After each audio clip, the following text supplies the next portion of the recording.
قديستنا النهاردة اسمها تاييس، قديسة جميلة وتائبة. قصة قديستنا النهاردة بتدينا أمل إن لو إحنا واقعين في الخطية ومهما كانت خطيتنا كبيرة، في أمل إن إحنا نرجع ونتوب ونبقى حلوين وكمان قديسين. تعالوا نعرف إزاي متحولت من واحدة خاطية وعملت حاجات كتيرة وحشة في حياتها لبقت واحدة تانية خالص، بقت قديسة عظيمة. قديستنا اسمها القديسة تاييس، اتولدت وتنيحت في القرن الرابع الميلادي.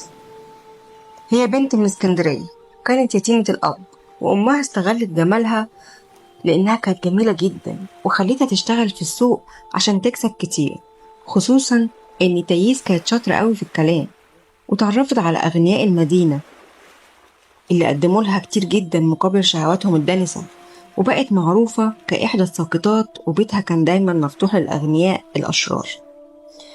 في الوقت ده سمع القديس بيساريون، ده كان أحد شيوخ برية شهيد الكبار، عن تاييس وإزاي بقت سبب في سقوط الناس كتير قوي، فاشتاقت نفسه لخلاصها، فراح صلى كتير جدا بدموع ومطانيات وصيام عشان ربنا ينقذها. وبعدين في يوم من الأيام القديس بيساريون اتخفى كده وطلب إن هو يقابلها، ولما دخل أوضتها دار بينهم الحوار اللي جاي ده. قال لها هو مفيش مكان أهدى من كده أقدر أتكلم معاكي فيه بحرية؟ قالت له فيه، بس ملوش لازمة. لو أنت كنت مكسوف من الناس فالأوضة دي مفيش حد فيها شايفنا، لكن لو كنت خايف من عين ربنا ما عنديش أوضة ما يشوفناش فيها. فراح قال لها يعني أنت عارفة إن ربنا موجود وإن في مكافأة للفضيلة وعقاب على الخطية؟ طب لو كنت تعرفي كده إن في حكم ودينونة، إزاي تتسببي في هلاك كل النفوس دي؟ لأن بسبب النفوس الكتيرة اللي ضاعت دي عقابك هيكون أكبر. وفي الوقت ده تاييس حست بقوة كلام القديس، ونعمة ربنا لمست قلبها واتكسفت جدا واترمت على الأرض وانفجرت في العياط، وقالت له يا أبي، السما هي اللي بعتتك ليا. أنا عارفة إن في توبة للخطاة، أنا نفسي أسيب حياة النجسة دي اللي أنا كنت ماشية فيها من زمان. أرجوك تساعدني على خلاص نفسي، وهطيع أوامرك بكل دقة، مهما قلتلي أنا هعمل. وفي الوقت ده عرفت تاييس إن الأب ده كان أحد خدام ربنا اللي عرفتهم في طفولتها. فقدسنا بيساريون فرح جدا لما شافها صادقة في توبتها، واتفق معاها على مكان يتقابلوا فيه.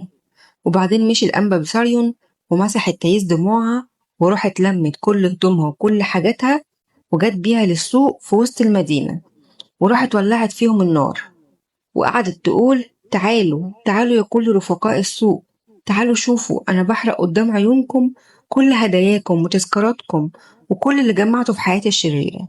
وبعدين راحت تاييس على القديس بيساريون عشان يرشدها، فراح أخدها وداها بيت للعذارة، وأخدت قلاية صغيرة كانت قاعدة ليل ونهار بتصلي فيها بنسك شديد. وبعد 3 سنين قابل القديس بيساريون القديس أنبا أنطونيوس الكبير، وحكى له على قصة تاييس التائبة، وسأله إن كان ربنا قبل توبتها ولا لأ. فراح طلب القديس الأنبا أنطونيوس من بعض تلاميذه إن هم يصلوا عشان ربنا يكشف لهم أمرها.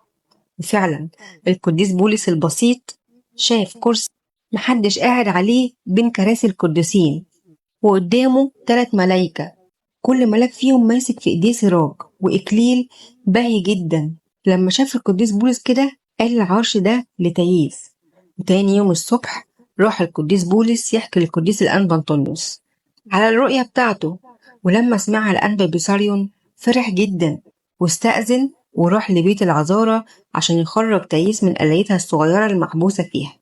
أما هي فبانسحاق جدا قعدت ترجاه إن هو يسيبها فيها لغاية يوم انتقالها، وما قعدتش في القلاية غير حوالي أسبوعين، وبعدها مرضت وأسلمت روحها في إيد ربنا، وسابت لنا مثال حي لعمل ربنا في حياة الإنسان مهما كانت شروره ونجساته.